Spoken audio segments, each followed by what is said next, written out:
한미 미사일 지침 개정으로 우주 발사체에 대한 고체 연료 사용 제한이 완전히 해제됐습니다.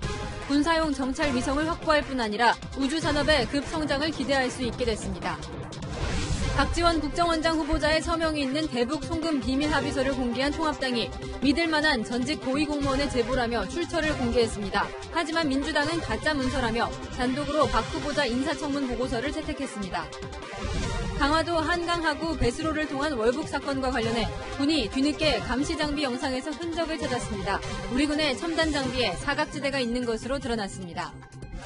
이재명 경기지사가 경기도청 고위공무원에게 집 한 채를 제외한 나머지 주택을 연말까지 처분하지 않으면 인사상 불이익을 주겠다고 밝혔습니다. 대권을 노리는 이 지사가 본격적인 부동산 정치에 나선 모습입니다.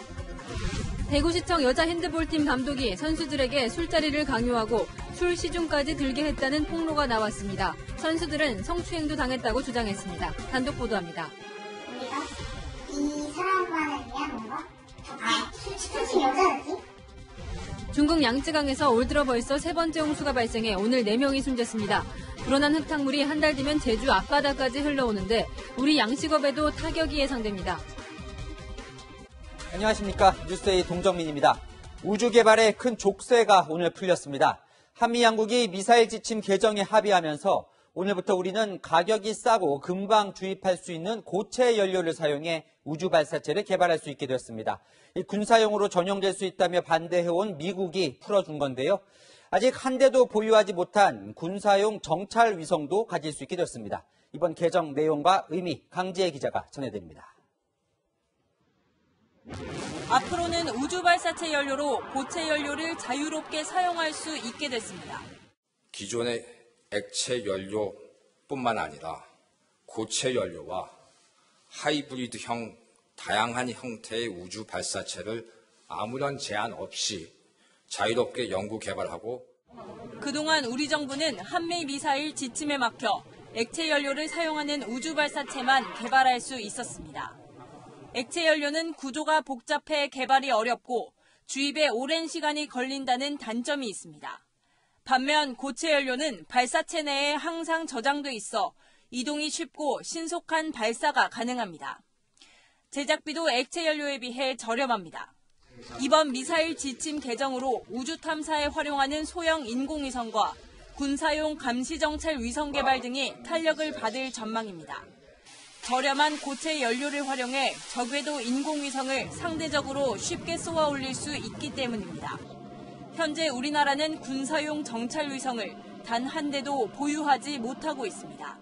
조만간 우리 군의 저궤도 군사 위성을 다수 보유하게 되어 한반도 상공을 24시간 지켜볼 수 있게 될 것입니다. 다양한 발사체 개발이 성공할 경우 대한민국은 위성 강국을 넘어 우주 강국으로 도약하게 됩니다. 채널A 뉴스 강지혜입니다.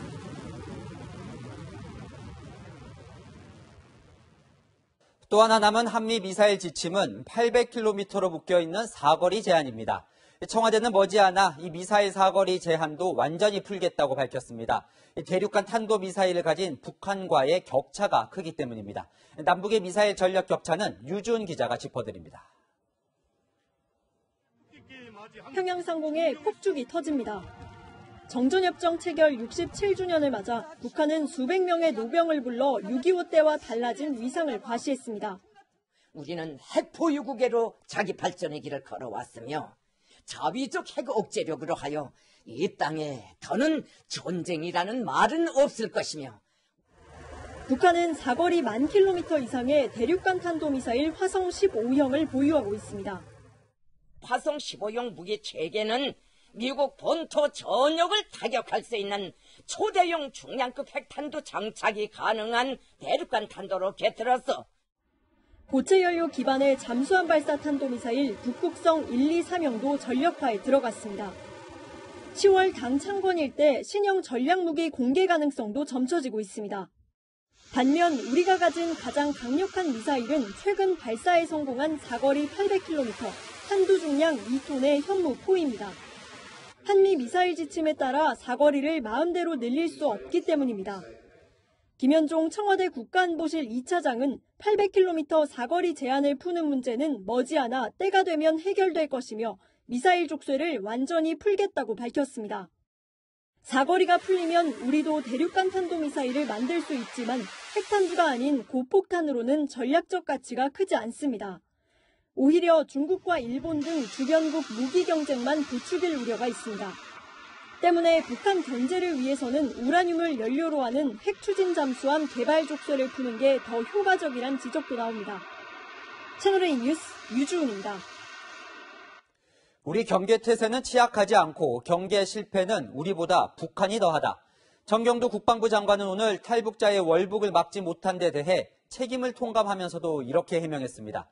하지만 드러나는 조사 내용을 보면 허술한 구석이 한두 군데가 아닙니다. 이 탈북자가 통과한 배수로 안에는 차단봉과 철조망이 설치돼 있었지만 이 체격이 왜소한 탈북자가 몸을 말아 통과하기에는 별 어려움이 없었습니다. 먼저 정한희 기자가 합참의장이 밝힌 조사 내용 전해드립니다. 월북한 탈북자 김모 씨의 가방이 발견된 연미정 인근 배수로입니다.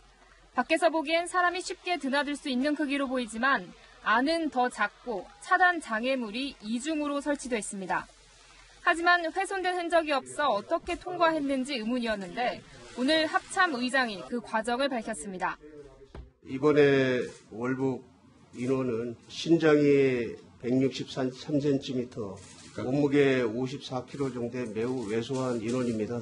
그 인원이 그 장애물을 극복하고 나갈 수 있는 그런 여지가 있었던 걸로. 몸이 야유에서 넘어갔다 이 말이죠? 예.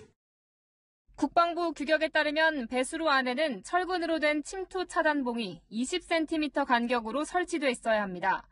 그런데 김 씨가 차단봉 틈새로 빠져나왔던 겁니다. 이어 또 다른 스프링 모양의 철조망도 있었지만 그 사이를 벌려 유유히 통과했던 겁니다. 군은 경계 실패를 인정했습니다. 합참의장으로서 사안의 엄중함을 인식하고 있고 책임을 깊이 통감하고 있습니다. 정경두 국방장관은 북한에 책임을 돌리는 듯한 발언을 해 논란이 일기도 했습니다. 2017년에 그 친구가 탈북을 해서 수용을 해서 넘어왔었고, 그 다음에 또 이번에 그렇게 들어갔는데 그쪽에서도 우리보다 더한 경계 실패의 책임이 있을 거다. 외소에서 뚫렸다, 비가 와서 못 봤다. 군의 느슨한 경계 태세에 국민들의 불안감도 커지고 있습니다. 채널A 뉴스 정한입니다. 그런데 군은 오늘 탈북자의 월북 상황이 우리 감시장비 화면에 포착됐다고 밝혔습니다. 이 포착됐다면 왜 그때 대응을 못한 건지가 궁금해지죠. 이 장비에 포착됐다는 사실조차 이 북한이 월북 사실을 발표한 이후에 뒤져보고 발견했습니다. 최선 기자입니다. 월남 도주자가 3년 만에 불법적으로 분계선을 넘어 지난 7월 19일 귀향하는 비상사건이 발생했습니다.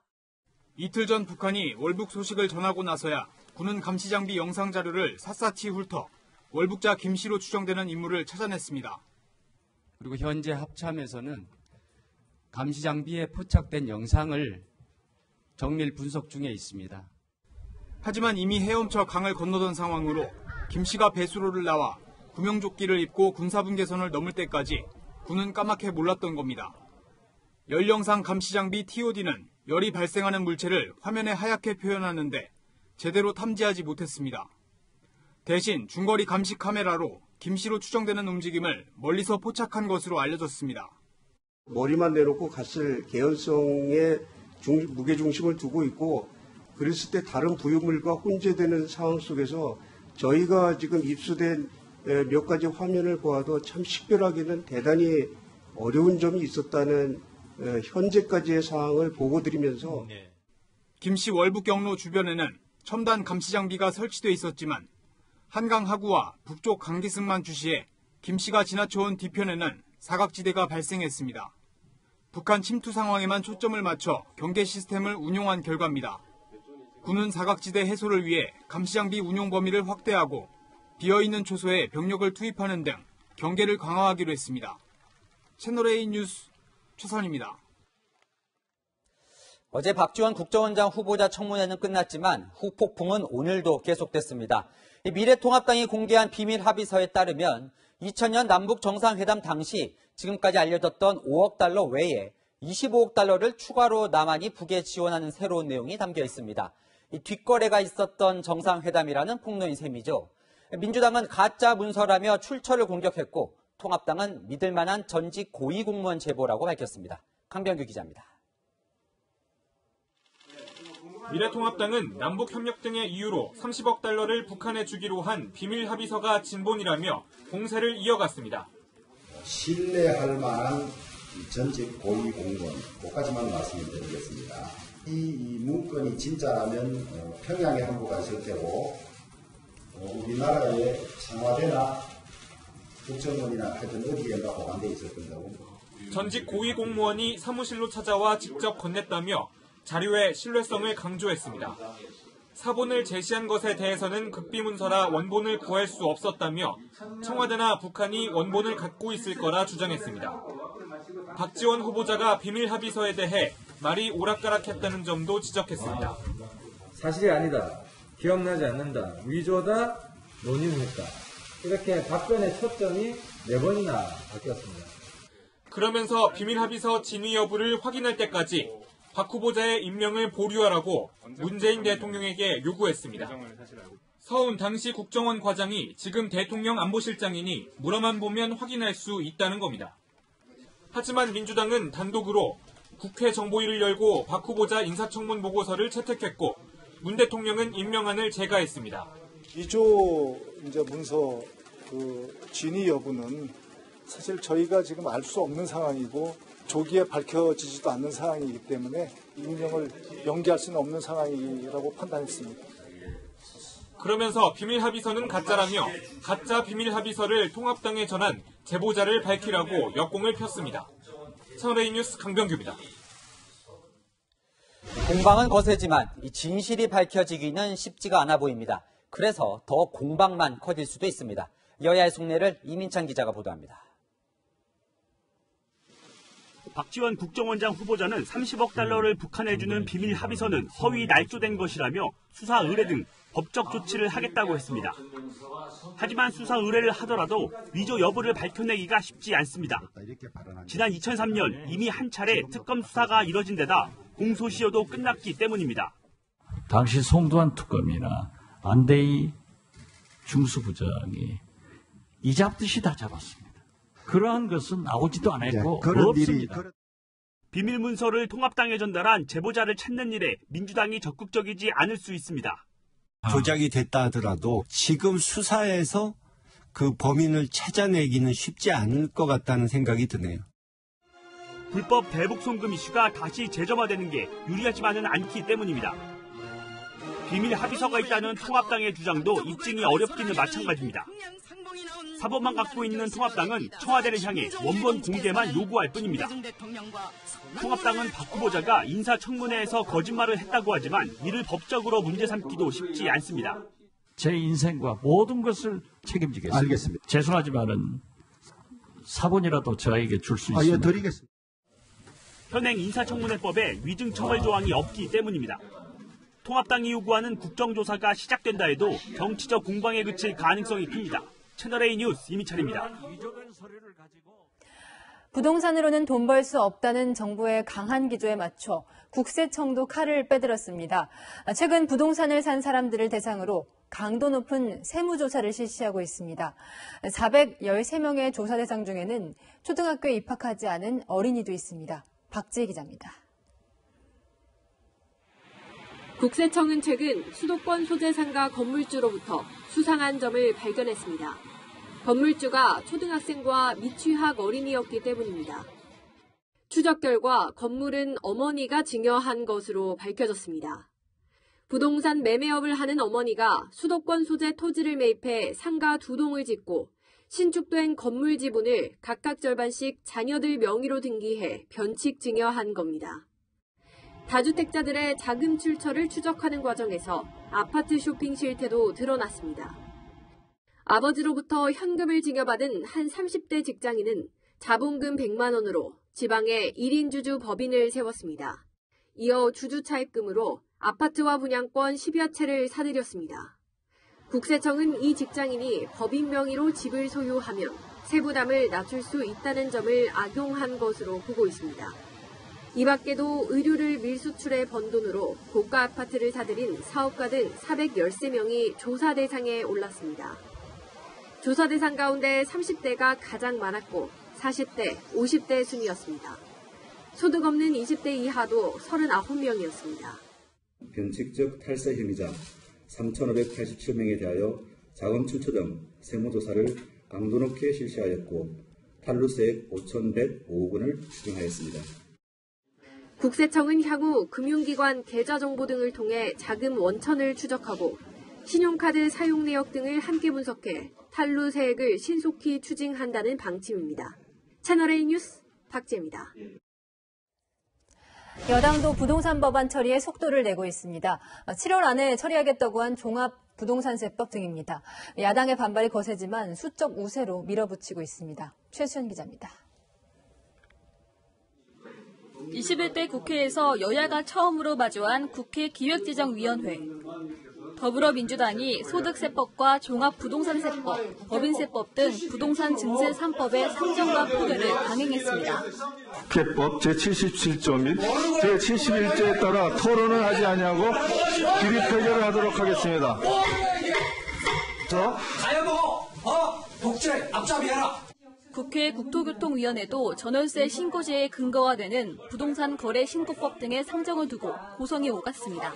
구체에서 어떻게 진행이 되고 어떻게 된다라는 게 먼저 보고가 되고 또 이해가 된 상태에서 또 이 법률이 진행이 돼야지 이게 완전히 거꾸로 돼가지고 실수요자는 보호하고 투기 수요자는 억제하고자 하는 그런 점에 있어가지고 꼭 필요하다라고 해서 이렇게 부득이하게 상정하게 됐다는.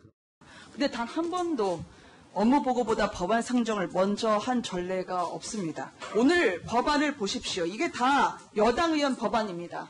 부동산 값이 하루가 다르게 폭등하고 있지 않습니까? 그래서 온 국민이 아우성 아닙니까?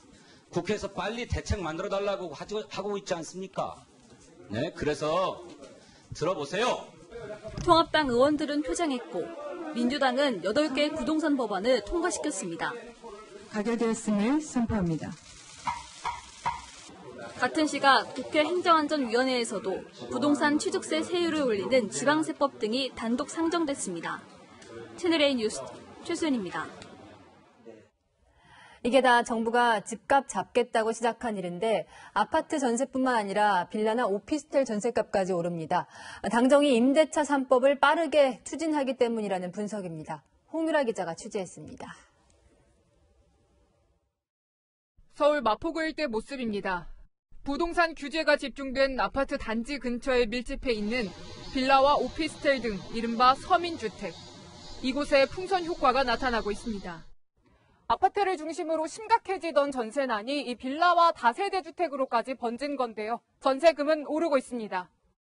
거의 지금 다 계약이 되고 그다음에 남아있는 거는 가격을 그 상태에서 계속 올라가고 있는 상태입니다. 10평에서 12평 그 사이에 전세들이 그것이 지금 거기에서 5천만 이상 올랐습니다.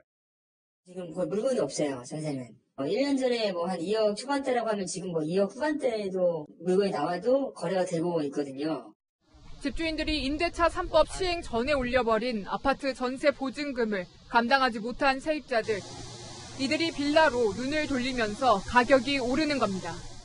실제 지난달 서울의 빌라 전세 보증금은 1년 사이 여러 면적에서 전부 올랐습니다. 1,300만 원에서 1,700만 원이 넘게 뛴 겁니다. 이런 가운데 임대차 3법의 윤곽은 선명해지고 있습니다. 현재로는 2+2로 하고 인상률 5% 범위 내에서 지자체가 결정을 하도록 갱신 시에 이렇게 했습니다. 임대차 3법 중 하나인 전월세 신고제 도입 법안은 오늘 국회 국토교통위원회를 통과했습니다. 당정은 이번 임시국회에서 임대차 3법 모두 처리한다는 계획이어서 당분간 전세 시장의 혼란은 계속될 전망입니다. 채널A 뉴스 홍유라입니다. 청와대가 다주택 참모들에게 주택을 팔라고 한 시한이 사흘 앞으로 다가왔습니다. 가장 관심을 받은 김조원 민정수석은 잠실과 도곡동 아파트 중 잠실 아파트를 팔기로 했습니다. 전혜정 기자입니다. 강남에 아파트 2채를 갖고 있는 김조원 민정수석이 아파트 1채를 팔기로 했습니다. 도곡동 아파트와 잠실동 아파트 가운데 잠실동 아파트를 처분하기로 한 것으로 알려졌습니다. 문재인 정부 출범 이후 잠실 아파트는 약 3억 5천만 원, 도곡동 아파트는 2배인 7억 원가량이 몰랐습니다. 내놨다고는 얘기 들었는데 집을 보여주고 그러시지는 않는 것 같아요. 김 수석이 남기기로 한 도곡동 아파트는 재건축 연한을 채워 앞으로 개발 호재가 있는 곳이란 평가가 나옵니다. 지은 지 얼마 안 되는 잠실을 팔고 재건축 예정인 강남을 택한 거는 계산상 그 강남이 더 유리하다고 판단했으니까 그걸 선택했겠죠. 현재까지 청와대 비서관급 이상 다주택 참모 12명 가운데 3명은 이미 교체됐고 노영민 대통령 비서실장은 주택 2채를 모두 처분했습니다. 김조원 수석을 포함한 참모 5명도 주택 처분 절차를 밟고 있는 것으로 알려졌습니다. 아직 처분 의사를 밝히지 않은 참모도 남아 있습니다. 김거성 시민사회 수석은 청와대 공식 발표를 기다려달라고 했고 황덕순 일자리 수석과 김회숙 인사수석은 명확한 입장을 밝히지 않고 있습니다. 청와대는 이번 주 중 다주택 참모들의 처분 현황을 발표할 예정입니다. 다주택을 처분하지 않는 참모들에 대한 추가 인사가 단행될지 주목됩니다. 채널A 뉴스 전혜정입니다. 더불어민주당과 고위공직자의 부동산을 공개했던 시민단체가 미래통합당 의원들의 부동산 재산도 공개했습니다. 재산 평균은 21억 원, 국민 평균의 7배였고 10명 중 4명이 다주택자였습니다. 우현기 기자입니다. 경제정의 실천시민연합이 밝힌 미래통합당 의원들의 부동산 재산 평균은 21억 원입니다.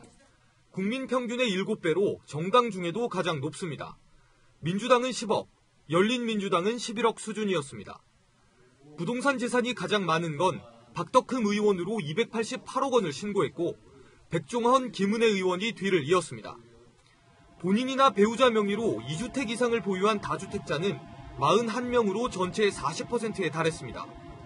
이 가운데 규제지역인 투기지구, 투기과열지구, 조정대상 지역에 주택 여러 채를 보유한 의원은 15명이었습니다. 부동산 정책을 담당하는 국토교통위와 기획재정위에도 다주택자 10명이 포함되어 있습니다. 경실련은 이명박 박근혜 정부에서도 부동산 가격을 올리는 정책을 펴왔다며 통합당도 현 정부 정책 실패에 책임이 있다고 말했습니다. 본인들의 책임을 망각하고 정부 정책이 제대로 먹혀가지 않는 상황에 대해서 되게 즐겨하는 거 아닌가, 제가 이렇게 느껴질 정도. 경실련은 분석에 활용한 자료가 실거래가를 반영하지는 못했다며 의원들이 재산을 축소 신고했을 가능성도 있다고 설명했습니다. 채널A 뉴스 우현기입니다. 이렇게 공직자의 부동산 소유를 제한하는 일이 지자체에까지 일어나고 있습니다. 이재명 경기지사가 경기도 소속 고위공직자에게 집을 한 채만 남기고 나머지 주택을 팔라고 지시했습니다. 인사상 불이익을 주겠다는 엄포까지 놨는데 유력 대선 후보로 부동산 정치에 나섰다는 분석입니다. 신선미 기자입니다. 이재명 경기지사가 부동산 대책의 신뢰를 회복하겠다며 고위 공무원들을 겨냥했습니다. 거주용 1주택을 제외한 나머지 주택을 모두 처분하고 부득이한 사유로 다주택을 보유하게 되더라도 사유 발생일로부터 6개월 내에 해소할 것을 강력하게 권고합니다. 권고라고 했지만 내년부터 주택 보유 현황이 인사고과에 반영됩니다. 다주택자는 관련 업무에서 배제하고 승진을 누락시키거나 임기를 연장하지 않는 식으로 불이익을 주겠다고 했습니다. 부동산에 대한 이해관계를 가진 사람이 부동산 정책 결정에 관여하게 되면 좋은 정책이 만들어지기 어렵습니다. 대상은 4급 이상 경기도 공무원과 산하 공공기관의 본부장급 이상 임직원입니다. 대상 공무원 332명 중 다주택자는 94명으로 2주택 소유자는 69명, 3주택과 4주택 이상 소유자는 각각 16명, 9명입니다. 지방자치단체에서 고위공직자에 대한 다주택 처분 조치는 경기도가 처음입니다. 최근 청와대와 정부가 2급 이상 고위공직자에게 권고한 것보다 더 강력한 조치입니다. 내부 반응은 엇갈립니다. 수도권 집값을 안정시킬 수 있는 특단의 조치라는 반응과 함께 과도한 재산권 침해가 될 수 있다는 반발 기류도 나오고 있습니다. 최근 대법원에서 무죄 취지의 판결을 받아 정치적으로 부활한 이 지사가 본격적인 부동산 정치에 나섰다는 분석도 나옵니다. 채널A 뉴스 신선미입니다. 검찰총장의 일선 수사 지휘권을 뺏는 안이 포함된 검찰개혁 권고안이 나온 뒤 검찰 내부의 반발 기류가 커지고 있습니다. 이 법무검찰개혁위의 편향성도 도마에 올랐습니다. 최주영 기자입니다. 어제 법무검찰개혁위원회가 발표한 권고안의 핵심은 검찰총장 권한 축소입니다. 고등검찰청 검사장에 대한 수사지휘권을 법무부 장관이 갖게 되고 검찰 인사에서도 검찰총장은 서면 의견만 제출이 가능해집니다. 검찰총장을 식물총장으로 만드는 안이라는 지적이 나오는 가운데 대검찰청은 개혁이 권고안에 대해 오늘 또 침묵했습니다. 내부 반발 기류도 만만치 않습니다. 한 검찰 고위 간부는 총장의 권한 분산은 환영해야 하지만 법무장관이 고검장을 지휘하면 수사의 독립성 유지가 어렵다고 우려했습니다. 다른 현직 검사장도 허수아비 고검장을 앉혀놓고 장관이 직접 검찰을 통제할 우려가 있다며 권고안을 비판했습니다.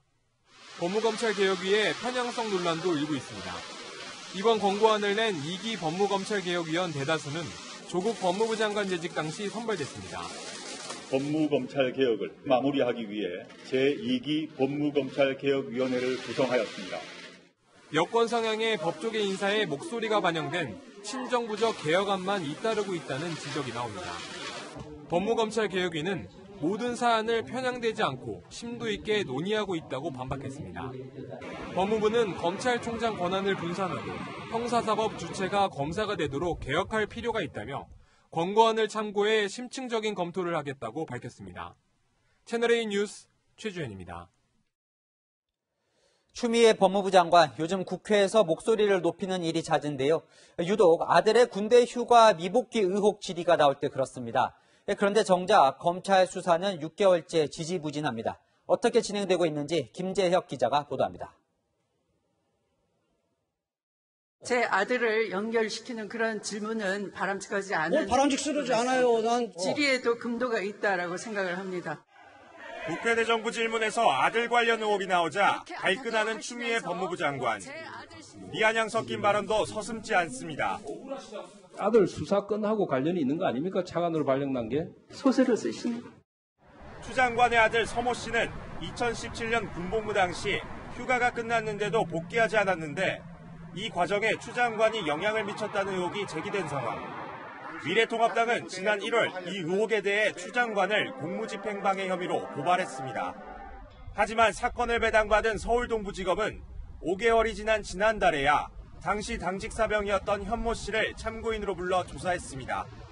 당시 상황을 목격한 또 다른 병사도 등장했지만 검찰 조사를 받지 않았습니다.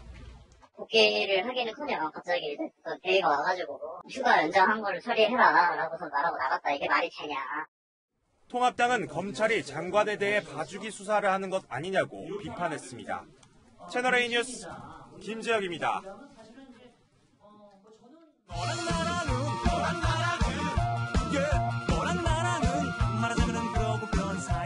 열흘야랑 시작합니다. 정치부 이동은 기자 나와 있습니다. 네. 첫 번째 주제 보겠습니다. 네.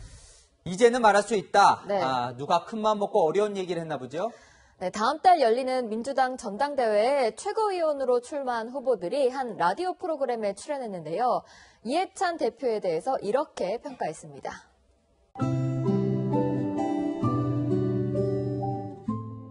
그 특유의 까칠함과 또 지나친 자신감 그런 것들이 때론 약간의 화를 부리지도 않나. 새로운 상상력, 새로운 도전에 대해서 대부분 안 된다고 생각할 수 강합니다. 버럭하는 거는 우리가 배우기를 좀 그렇습니다. 저는 이해찬 대표님 무서워요. 혼나는 듯한 그런 느낌. 이제 많이 바꿔나. 그러게요. 이 대표가 버럭하는 건 같은 민주당 의원들이 보기에도 그다지 좋아 보이진 않았나 봅니다. 그런 것 같습니다. 까칠, 버럭하는 모습 영상으로 준비했습니다. 이 지사 관련해서 오늘 입장 이 지사가 냈는데요. 그만들 해 이제. 그런 걸 이 자리에서 예의라고 합니까? 그걸 기껏해라고. 그러니까 이해찬 대표 임기가 얼마 안 남은 이제야 말할 수 있는 걸까요? 네, 먼저 영상으로 보시죠. 이낙연 후보님은 굉장히 진중하고 안정감, 균형감을 가지고 있고. 이낙연 후보는 총리 하시면서 지금과 같은 위기를 극복한 리더십을 보여줬다는 거. 이 대표를 까칠하다고 평가한 후보들이 이낙연 당대표 후보자에 대해서는 좋게 평가했는데요. 이낙연 의원은 소위 뜨는 해이고 한 달밖에 대표 임기가 안 남은 이해찬 대표는 지는 해인데 아무래도 이런 게 영향을 미치지 않았을까 싶습니다. 그래요. 자, 다음 주제 보겠습니다. 네.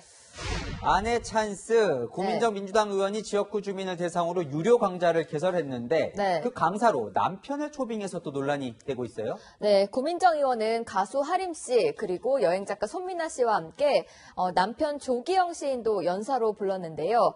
사회 변화를 주제로 하는 이 강연은 10회로 구성되어 있는데 강연을 듣기 위해서는 1인당 20만 원을 내야 합니다.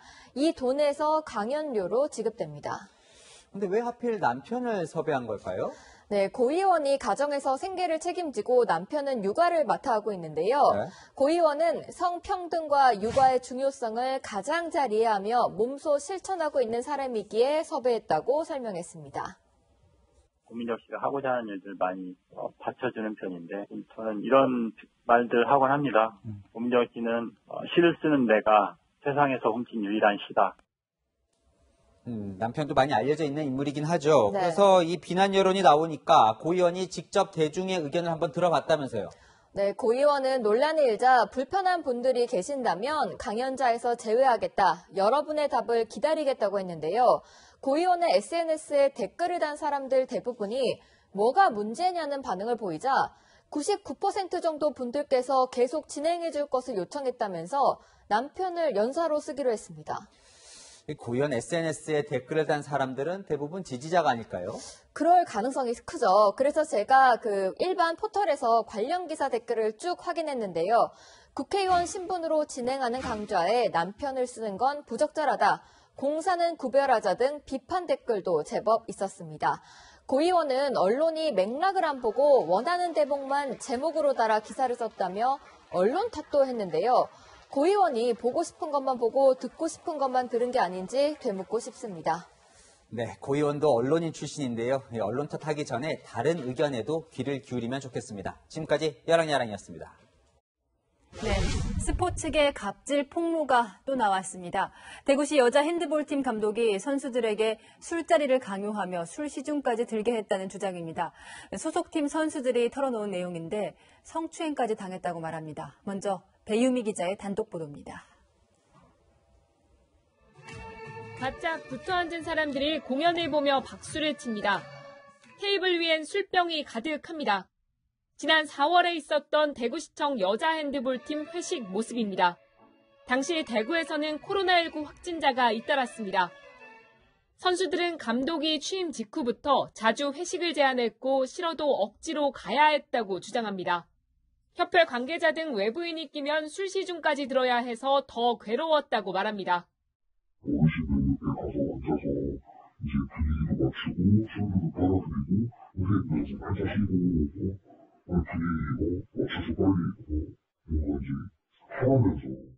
술자리에서 성추행까지 당했다고 호소했습니다.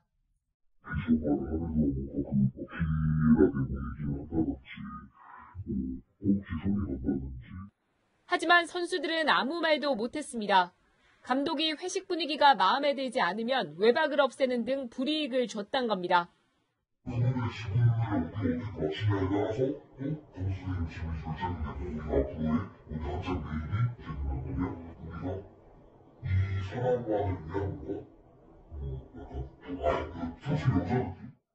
선수들은 고 최숙현 선수 사망 이후 용기를 냈다며 감독 사퇴를 요구하고 있습니다. 감독은 회식은 자발적 참여였고 성추행도 몰랐다고 해명했습니다. 회식을 시키는 사람 한 분명 정도 이렇게 참석을 해서 바깥 계산하고 가는 그 정도 형식이었는데 감독이 왜 몰랐냐 그러면 제가 할 이야기는 없지만. 논란이 불거지자 대구시 체육회는 조사에 착수했습니다. 채널A 뉴스 배유미입니다. 대구시는 그동안 왜 몰랐을까요? 얼마 전 고 최숙현 선수 사망 사건을 계기로 대구시도 인권 침해 전수 조사를 벌였지만 신고된 게 하나도 없었다고 밝혔습니다. 선수들은 조사가 형식적이어서 털어놓을 수 없었다고 반박합니다. 계속해서 강경무 기자입니다. 대구시가 내놓은 선수 인권 침해 조사 결과 보고서입니다. 대구시 산하 22개 팀, 선수 163명을 대상으로 점검한 결과 폭행이나 성희롱, 성폭행을 당했다고 밝힌 선수는 한 명도 없다고 돼 있습니다. 하지만 선수들이 밝힌 실상은 다릅니다. 조사가 형식적이어서 제대로 답할 수 없었다는 겁니다. 다 같이 모여서 설문조사를 우리 한 명만 뛰어가지고 누가 더 늦게 쓰고 그러면 50억 올 텐데. 진짜 냅두는데 바로 쓰는 거 같아요. 5분 딱. 조사에 앞서 감독이 선수들을 불러놓고 한 말도 부담이 됐습니다. 팀 해체가 되면 정부 제안도 못 나가고 팀은 전국의 인력으로 다 해체가 된다. 반면 대구시는 선수들의 익명성을 최대한 보장했다고 해명했습니다. 선의하면 다 별도로 자리를 좀 떨어져서 이렇게 다 이렇게 옆에 사람들이 못 보도록 하고 설문지 자체에 이쪽 상을 드러날 수 있는 그런 내용은 다 빼고. 전문가들은 사고가 터질 때마다 뒷북식으로 진행하는 실태조사의 무용론을 제기합니다. 연맹에서도 하고 지자체에서도 하는데 실제로 지금 이런 큰 사건이 터지고 돌아가는 실태조사는 입막음용이에요. 독립조사기구를 통한 조사 등 보완책이 마련돼야 한다는 지적입니다. 채널A 뉴스 강경모입니다. 박원순 전 서울시장 성추행 의혹 사건의 피해자를 지원하는 여성단체들이 국가인권위에 직권조사를 요청했습니다. 인권위가 직접 의혹 전반을 조사하라는 겁니다. 남영주 기자가 보도합니다. 서울시의 인권을 여성노동자에게 오늘 오전 박원순 전 서울시장을 성추행 혐의로 고소한 전직 비서 측과 이를 지원하는 여성단체가 서울시청 앞에 모였습니다. 공동행동에 나선 여성 100여 명은 철저한 진상규명을 촉구했습니다. 성폭력 가해, 이용된 권력이 또다시 가해자를 비호하고 사건의 진상규명을 막는 것에 분노한다. 여성단체 회원들은 평등과 존엄을 상징하는 보라색 우산을 쓰고 서울시청에서 인권위까지 행진했습니다. 행진을 마친 뒤 인권위에 직권조사 발동 요청서를 제출했습니다. 피해자가 주장하는 범위를 넘어서는 부분에 대해서도 적극적으로 개선해야 할 문제에 대해서는 조사하고 제도 개선을 공고할 수 있기 때문에 직권조사는 피해자가 주장하는 부분만 살펴보는 진정과 달리 인권위 판단에 따라 조사 대상과 범위가 넓어질 수 있습니다. 직권조사 요청서에는 피해자가 성추행을 직간접적으로 알린 서울시 관계자 20명 등을 특정하는 자료도 함께 첨부한 것으로 알려졌습니다. 여성단체는 요청서를 제출한 뒤 최영애 국가인권위원장과 면담도 가졌습니다. 위원장님께서 이 사건은 하나의 사건이 아니라 전체적인 문화 이런 부분까지 통체적으로 중하게 보고 잘 하시겠다라고 하셨고요. 인권위는 조만간 직권조사 여부를 결정해 해당 부서에 넘길 예정입니다. 채널A 뉴스 남영주입니다. 최근 서울 은평구의 공원을 나뭇가지처럼 생긴 대벌레가 점령했습니다. 방제 작업을 해도 수가 줄지 않습니다. 기상이변 때문이라는데 이현용 기자가 알아봤습니다. 나무는 앙상하기 그지없고 무궁화는 새순마저 자취를 감췄습니다. 나뭇가지 모양의 대벌레가 말 그대로 산을 습격했습니다. 어느 날 봄부터 보니까 그 벌레가 쬐끄맣던 게 그렇게 커가지고 온 산 막 봉산을 다 뒤덮네요. 대벌레는 이렇게 주민들이 쉬어가는 정자에도 곳곳에 붙어 있는데요. 은평구는 지난 9일부터 거의 매일 방역 작업을 벌였지만 한 번 늘어난 개체수는 좀처럼 줄지 않고 있습니다. 매일매일 똑같아요. 아니 또 벌레들이 다 나와요. 엄청나게 많은 거예요. 유난히 따뜻했던 지난 겨울 마리당 수백 개씩 낳은 알들이 죽지 않고 부화하면서 개체수가 폭발적으로 늘어난 것으로 보입니다. 실제로 1월에 진달래가 피었던 지난 겨울 평균 기온은 지난 1973년 이래 가장 높았습니다. 기상청과 환경부가 오늘 내놓은 한국기후평가 보고서를 보면 지난 100여 년간 한반도의 온도는 전 지구 평균보다 빠르게 올랐습니다. 한반도 상공의 이산화탄소와 메탄 농도가 지구 평균보다 더 가파르게 증가했기 때문입니다. 이게 다 온실기체로서 그게 대기 중에 많아지면 평상시보다 복사에너지가 늘어나면서 온도 상승이 좀 더 많이 일어날 수 있다. 대기오염이 심각한 중국의 영향을 무시할 수 없어 다각도의 대책이 필요한 실정입니다. 채널A 뉴스 이현용입니다. 이번 장마로 2주 사이 2번이나 하천 범람을 피해를 겪은 부산에선 빗줄기만 봐도 시민들이 불안에 떨 정도입니다. 하늘도 무심하지만 사람이 하는 하천 공사 때문에 피해가 더 커졌다는 게 주민들 이야기입니다. 제가 직접 취재했습니다.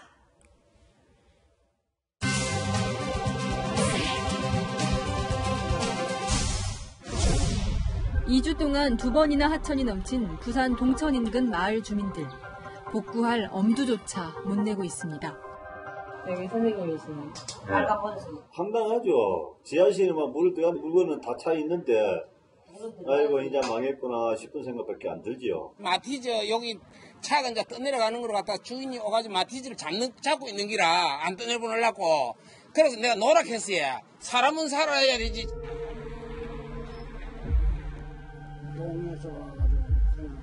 이게 썩어서 냄새가 나서 바람을 만들 수가 없어. 두 번째는 처음보다 더 들었다 이 말이야 물이.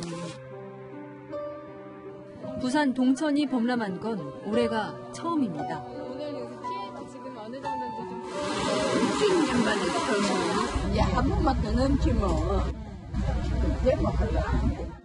큰 태풍이 왔을 때도 넘치지 않았던 하천입니다. 주민들은 하천에서 진행하고 있는 공사를 원인으로 지목합니다. 그 앞에 동천에 공사하잖아요, 요게. 그 흙을 내리 갈아 막았다가 바닥에 많이 깔 높이 올라온 게 막 물이 막 올라오잖아요. 바닷물을 중류까지 끌어올려서 오염물질을 흘려보내는 사업. 하류에 쌓아놓은 흙더미가 문제였습니다. 지난 10일 1차 범람 때 이미 인재라는 지적이 나왔습니다. 그런데 폭우가 왔을 때 만조 시간까지 겹치며 2주 만에 또 강이 넘친 겁니다. 그날 갑작스럽게 쏟아진 비기 때문에 부산시 전역이 다 거의 저수지였습니다. 세상에. 첫 번째 그러면 물이 들었으면 그 다음 일주일 후에 물이 드는 거는 방제책을 해야 돼가요. 마을 아파트에는 혼자 사는 노인이나 경제적으로 어려운 주민이 많습니다. 얼마 전 세상을 떠난 아내의 유품이 모두 젖어버린 권병희 할아버지. 결혼식 서울서 했거든. 중로 5가에서. 이거 사진 왜 버리세요? 간 사람. 주민들은 또 비가 온다는 예보가 나올 때마다 가슴이 철렁합니다. 앞으로 여긴 몇 번씩이나 이게 틀려. 해마다 비가 많이 오게 되면은 이 동네 주민들은 절대 납니다, 지금. 여인선이 간다 였습니다. 참 엎친 데 덮친 격으로 중국의 물난리 때문에 우리 양식업이 걱정입니다. 중국 양쯔강에서 세 번째 홍수가 발생했는데 불어난 흙탕물이 한 달 뒤면 제주 앞바다까지 흘러와 물고기 폐사로 이어질 수 있다는 우려가 큽니다. 베이징 성혜란 특파원입니다. 급류의 차가 순식간에 휩쓸려 떠내려가고 구조대원들도 간신히 헤엄쳐 마을을 건넙니다. 무너진 독을 메꾸기 위해 동원된 굴착기마저 불어난 물에 떠내려갔습니다. 3,000년 된 마을을 지키던 주민들도 서둘러 마을을 떠나고 있습니다. 破的我家里冰箱是不是彻底是给泡丢了？泡了几天了？我就现在把它吐到那干阳全部灌在水里，这边走个，全部会丢了没？ 지난 주말 후베이성에서만 홍수로 5명이 숨졌고 충칭에선 오늘도 4명이 목숨을 잃었습니다. 올해 들어 중국 양쯔강에서만 발생한 세 번째 홍수 탓입니다. 已经在长江上游形成。今天凌晨1点，长江泸州段迎来了今年夏天以来的最大洪峰。 양쯔강 중상류의 산샤댐은 어제 오후 초당 6만 톤, 올림픽 규격 수영장 24개를 가득 채울 수 있는 물이 유입됐습니다. 중국 당국은 초당 9만 톤도 거뜬하다고 밝혔지만 온라인에는 산샤댐이 붕괴되면 30분 만에 후베이성 주요 도시가 잠긴다는 시뮬레이션 영상까지 퍼지고 있습니다. 더 큰 문제는 양쯔강에서 불어난 물이 제주 앞바다로 흘러들어가 염도를 낮출 수 있다는 겁니다. 저염 분수는 물고기에게 큰 재앙이 될 수 있기 때문입니다. 수온이 상승하게 되면 해수의 이제 산소 포화도가 떨어져가지고 용존 산소가 이제 부족하게 돼요. 생물의 호흡 곤란을 일으켜서 이제 폐사를 유발할 수 있는 영향. 사상 최악의 중국 홍수가 해양 생태계에 미치는 영향을 최소화할 수 있도록 대책 마련이 시급해 보입니다. 베이징에서 채널A 뉴스 성혜란입니다. 국내 한 식물원에 설치된 소녀상 조형물이 논란이 되고 있습니다. 정확히 말하면 소녀상 앞에 무릎 꿇은 남성이 화제인데요. 이 작품 이름이 사죄하는 아베상입니다. 일본 정부는 발끈했습니다. 도쿄 김범석 특파원이 보도합니다. 소녀상 앞에 한 남성이 무릎을 꿇고 사죄를 합니다. 영원한 속죄라는 제목의 조형물로 사죄하는 아베상이라는 부제가 붙었습니다. 조각가 왕광현 씨는 독일 메르켈 총리와 정반대의 길을 가는 아베 총리의 반성을 촉구하는 작품이라고 설명했습니다. 일본 정부는 즉각 반발했습니다. 国際儀礼上許されないと思います。仮に報道が事実であるとすれば日韓関係に決定的な影響を与えることになる。 야당이 입헌민주당 간사장은 한일 관계에 악영향을 미칠 것이라며 조형물의 철거를 요구했고 일본 언론들도 양국 간 새로운 불씨가 될 것으로 보인다며 우려를 나타냈습니다. 해당 조형물은 2016년 제작된 것으로 화재로 문을 닫았던 식물원이 최근 재개관을 앞두고 사전 공개한 겁니다. 외교부도 난감해하고 있습니다. 어느 나라건 간에 외국 지도급 인사에 대해서 그러한 국제 예양을 고려하는 것을 필요하다고 생각하고 있는 것 같습니다.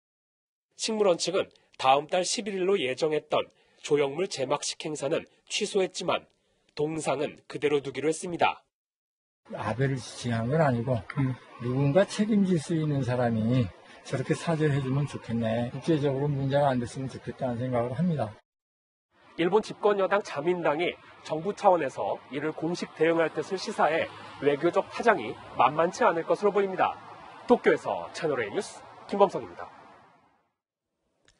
지난달 대전에서는 한 남성이 귀가하던 여성을 현관까지 뒤쫓아 들어갔다가 달아난 사건이 있었습니다. 이 남성, 경찰이 뿌린 전단지를 본 시민의 제보로 40일 만에 붙잡혔습니다. 김태영 기자입니다. 지난달 15일 밤 한 남성이 원룸 건물 1층 현관에 들어섭니다. 조금 전 홀로 귀가한 여성을 뒤쫓아 들어간 겁니다. 이 남성은 여성이 현관을 여는 순간 집 안까지 따라 들어갔습니다. 놀란 여성이 소리를 지르자 황급히 밖으로 도망갑니다. 이 남성은 집에 도착하기 전부터 15분 동안 여성을 몰래 따라다닌 것으로 드러났습니다. 이 피해자는 범행을 하고 달아난 지 40일이 지난 뒤에 경찰에 붙잡혔습니다. 현장에서 남성의 쪽지문이 발견됐지만 신원은 밝혀지지 않았습니다. 경찰이 용의자를 좁혀가던 사이 전단을 본 시민이 경찰에 제보해 어젯밤 검거했습니다. 문을 여는 동시에 여자분이 들어갔을 때 뒤에 따라서 들어간 거는 맞아요. 현관에까지 발을 한 발짝씩 들어는 거는 맞아요. 지난해 5월 서울 신림동에서도 30살 남성이 여성을 따라가 집에 들어가려고 한 혐의로 붙잡혀 징역 1년을 선고받았습니다. 비슷한 사건이 잇따르면서 여성들은 불안감을 호소합니다. 혼자 사니까 무섭고 저도 당할까 봐 걱정되고 누가 쫓아와도 어떻게 도와달라고 할 방법이 없으니까. 알바를 하거나 이제 늦게까지 밖에 있다가 들어가는 경우에는 괜히 뒤도 더 신경 쓰이게 되고. 경찰은 이 남성에게 여성의 집에 들어간 이유를 캐묻고 있지만 진술을 거부하는 것으로 알려졌습니다. 경찰은 우선 주거침입 혐의로 구속영장을 신청하고 성범죄 여부에 대해서도 조사할 방침입니다. 채널A 뉴스 김태형입니다.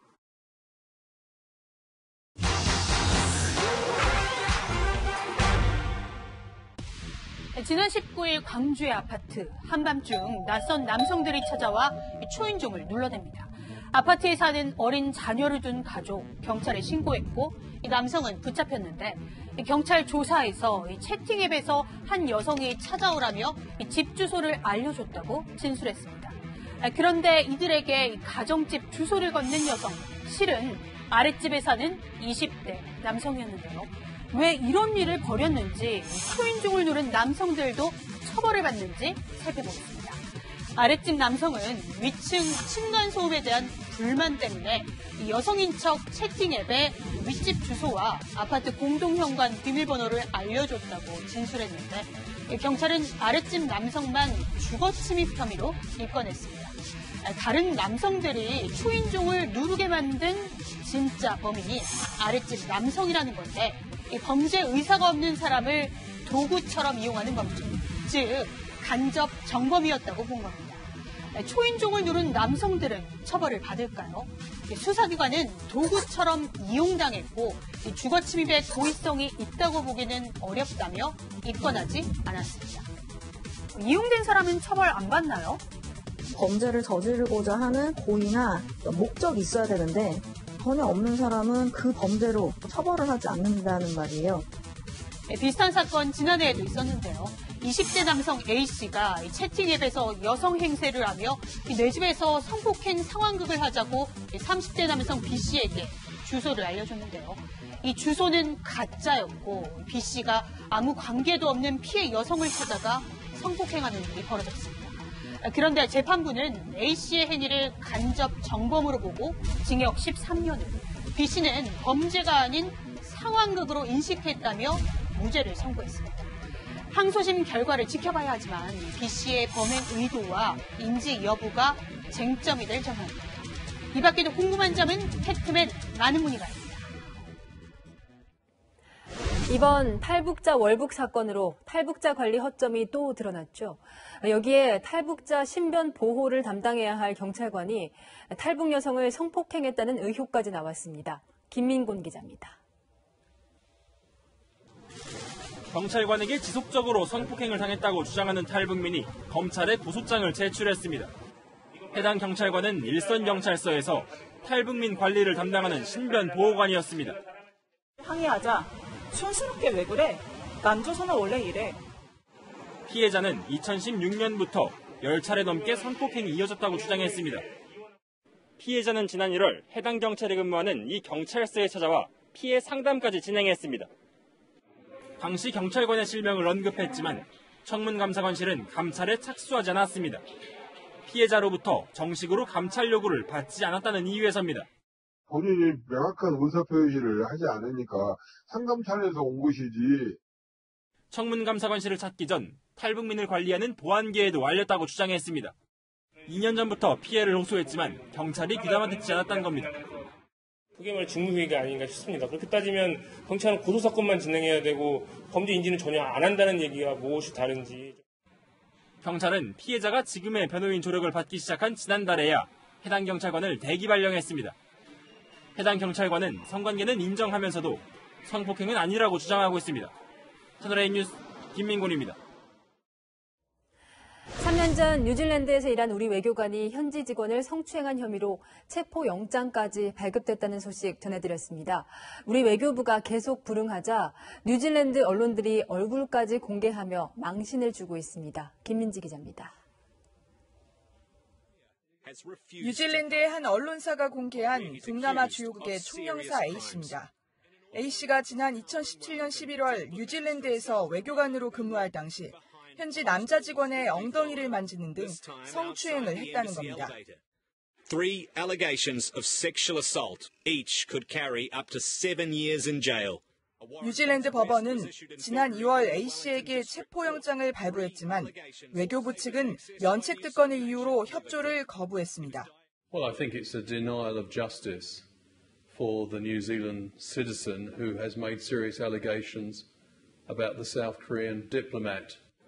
외교부 진상조사에서 A씨는 현지 직원을 한두 번 친 적은 있지만 불미스러운 일은 없었다고 주장했습니다. A씨는 결국 직급은 유지한 채 1개월 감봉 처분만 받았고 동남아시아 국가에 부임해 2년 넘게 외교관으로 근무하고 있습니다. 외교부 관계자는 A씨는 코로나19 업무로 인해 근무지에서 자가격리 중이며 내년 2월 임기까지 근무할 예정이라고 밝혔습니다. 뉴질랜드에선 범죄인 인도 요청설까지 흘러나오면서 대한민국 외교가 국제적인 망신을 사고 있습니다. 채널A 뉴스 김민지입니다.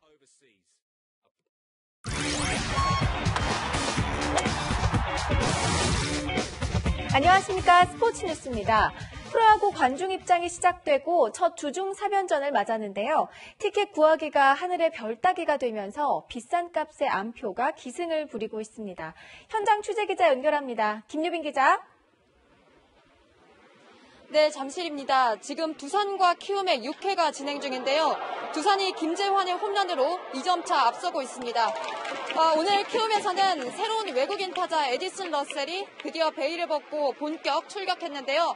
열기가 굉장합니다. 제 뒤로 보이는 관중들 모두 어마어마한 경쟁률을 뚫고 예매에 성공한 팬들입니다. 어떻게 가능했을지 제가 직접 들어봤습니다.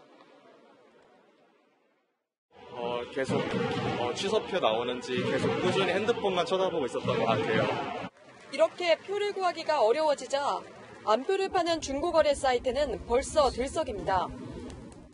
잠실야구장을 기준으로 인기가 좋은 응원석 근처는 정가 2만 원, 그런데 4만 원으로 2배가량 뛰었습니다. 테이블석은 정가 4만 5천 원 수준인데 12만 원이 넘게 거래되고 있었습니다. 10%밖에 안 되는 관중 입장에 암표상까지 더해지며 일반 팬들의 표 구하기는 더 힘들어진 겁니다. 티켓 판매 시작 시간에 맞춰 온라인 예매를 한번 시도해봤는데요. 인기 많은 좌석은 5분도 채 되지 않아 곧바로 매진됐습니다. 관중 입장 첫날이었던 지난 주말엔 흥분한 일부 팬들이 과도하게 응원하는 모습이 포착되기도 했습니다. 어렵게 관중을 받게 된 프로야구가 무사히 한 시즌을 치를 수 있도록 모두의 협조가 필요한 시점입니다. 지금까지 잠실에서 채널A 뉴스 김유빈입니다. 스포츠 세상의 고수를 만나봅니다. 봉에 매달려 체조 같기도 하고 춤 같기도 한 기술을 선보이는 폴댄스가 요즘 인기인데요. 염정원 기자가 세계선수권에서 우승한 고수를 만났습니다. 경쾌한 음악에 맞춰 유연하게 몸을 풉니다. 고난도 폴댄스를 선보이는 이 사람, 폴댄스 고수 정은지입니다. 2년 전 체격 조건이 훨씬 좋은 서양 선수들 사이에서 월등한 실력으로 한국인 최초 세계선수권 대회에서 우승을 차지했습니다. 팔로 온몸을 지탱하는 고난도 동작부터 검은 백조가 된 듯 회전을 하며 선보이는 우아한 동작까지 폴과 한 몸이 된 듯 떨어질 줄 모르는 고수의 모습에 감탄이 절로 나옵니다. 한국 무용을 전공했지만 폴댄스는 만만치 않았습니다. 봉에 매달려 예술성 넘치는 동작을 하려면 체조 선수 못지않은 근력이 필요합니다. 부상도 많이 오고요. 온 관절이 많이 아파요. 제 체중을 이걸로 다 잡아내야 되기 때문에 굳는 살이 안 생길 수는 없어요. 그래서 더 힘들었던 건 편견의 시선. 제가 처음 시작할 때는 지금보다도 훨씬 더 많이 사람들이 시선이 안 좋았었어요. 구두를 신고 이제 막 약간 웨이브라든지 그런 여성성을 많이 드러내는 동작들을 많이 하다 보니까 이제는 달라졌습니다. 평소 잘 쓰지 않는 근육까지 발달되기 때문에 폴댄스는 강도 높은 운동에 성취감을 느끼는 여성들 사이에서 인기를 끌고 있습니다. 작은 공연장을 만들어서 정말 좋은 곡들로 제가 죽을 때까지 좋은 무대를 보여줄 수 있도록 하고 싶습니다. 채널A 뉴스 염정원입니다.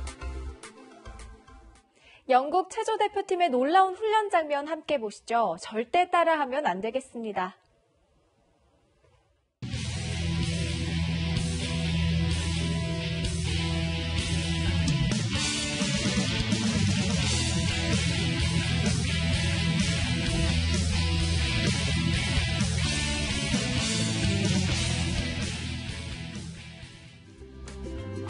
장맛비가 주춤한 대신 종일 꿉꿉한 날씨에 불쾌감도 높은 날이었습니다. 오늘 밤부터는 충청 이남 곳곳에 국지성 호우가 예보돼 있어 대비가 필요한데요. 오늘 밤사이 충청 남부와 전북 북부에는 시간당 40에서 60mm의 폭포수처럼 강한 비가 집중되겠고요. 충청 북부와 전북, 경북 지역에는 시간당 30mm 안팎의 강한 비가 돌풍과 벼락을 동반하면서 쏟아지겠습니다.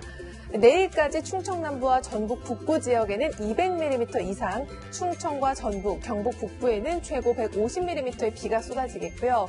경기 남부와 강원 남부, 또 남해안 지역으로는 30에서 80mm의 많은 비가 더 집중되겠습니다. 서울 등 그 밖의 지역에도 10에서 50mm의 비가 예상되고 있습니다. 중부 지역은 내일 온종일 비가 이어지고요. 남부 지역은 내일 저녁이면 대부분 그치겠습니다. 내일도 30도 안팎의 후텁지근한 날씨가 계속되는데요. 습도가 높아서 내일도 짙은 안개에 주의가 필요하겠습니다. 이번 장맛비는 남부지방은 모레 오후에 비가 한 차례 더 내린 뒤 장마가 종료되겠고요. 중부지방은 다음 주 초까지도 길게 이어지겠습니다. 날씨였습니다. 요즘 다시 연 국립박물관들이 새 작품 전시 많이 한다고 하죠. 화려한 이 도자기는 사실 참 슬픈 역사를 갖고 있습니다. 프랑스가 1888년 고종에게 선물한 화병인데 서양 국가에서 처음으로 받은 수교 예물입니다. 근대 국가가 되기 위해 서양 문물을 수용하려 했던 당시 분위기가 느껴지죠. 강대국들의 힘 대결 속에서 자기 외교를 해보려 했던 조선의 노력은 결국 수포로 돌아갔지만 말입니다. 홍콩 보안법 제정, 영사관 폐쇄로 격화된 미중 사이에서 길을 찾는 외교 전략 조정 회의가 오늘 열렸습니다. 강경화 외교부 장관이 밝힌 원칙인데 이 추상적 단어 속에 우리 고민이 묻어납니다. 미중은 서로 내 편이 되라 하고 완충 역할을 하던 국제기구도 존재감이 약해지고 코로나19로 국경마저 높아진 요즘 우리 정부 국익 외교의 실력을 보여줄 때입니다. 내일도 뉴스입니다.